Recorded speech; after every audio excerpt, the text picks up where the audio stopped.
The crew chief of the number 24 Drive to End Hunger Chevrolet, Alan Gustafson. Alan, congratulations on a great performance today. Talk a little bit about your strategy coming into this race. Yeah, it was. We just we knew this was going to be a pressure-packed race and really tough track. Dover is always, even when you're good here, it's a difficult racetrack to navigate. Tight pit road, difficult conditions.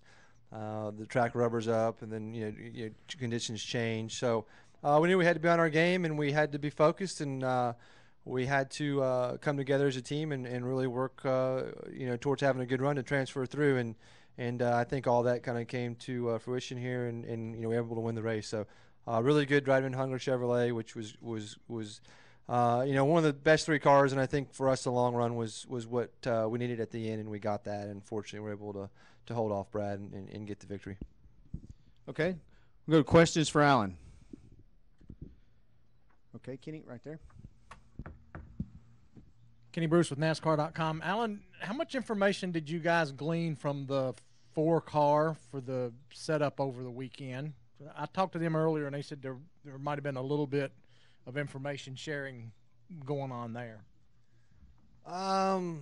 We look at all the information possible, and whatever we can use to get an advantage, we do. I wouldn't say that the information we got from them was any more than normal. They're obviously very fast, and it's nice to be able to play off them, and we were able to do that some this weekend, and obviously we've got a really good teammate with Jimmy Johnson. He's okay around here, so we leaned on him a little bit, and it's kind of normal. It's at the end of the day, we've got a lot of resource, and we've got to take advantage of it.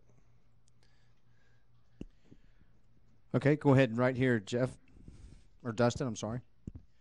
Dustin Long, MRN.com.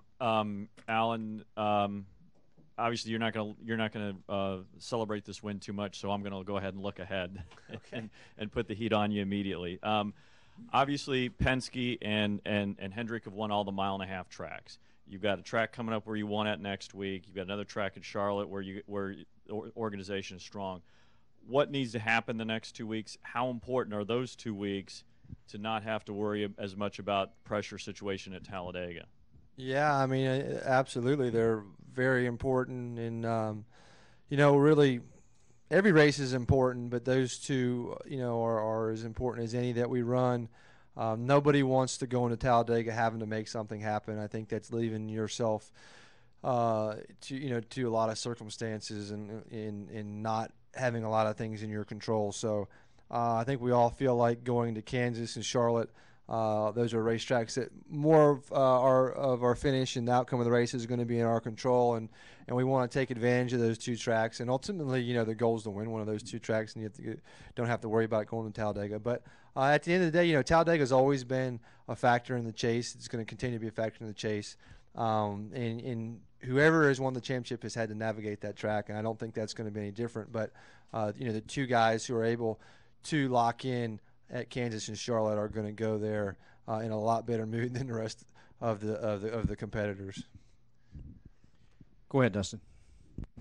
And also from another point, can you sympathize? I guess if sympathize is the right word for a guy like Rodney Childers. I mean, obviously they've been fast so many times this year, and only having the 2 wins, certainly could have won several races and potentially someplace like today.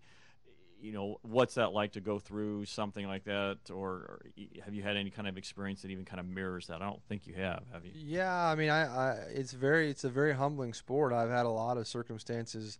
You always feel like you should have won the race when you have a car that fast, and there's plenty of times that in my career that I've had the fastest car not won the race, and it's happened a lot.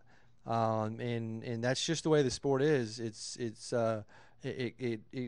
You have to continue to put yourself in position and kind of play the odds, and eventually you're going to get your wins and get your opportunities to win.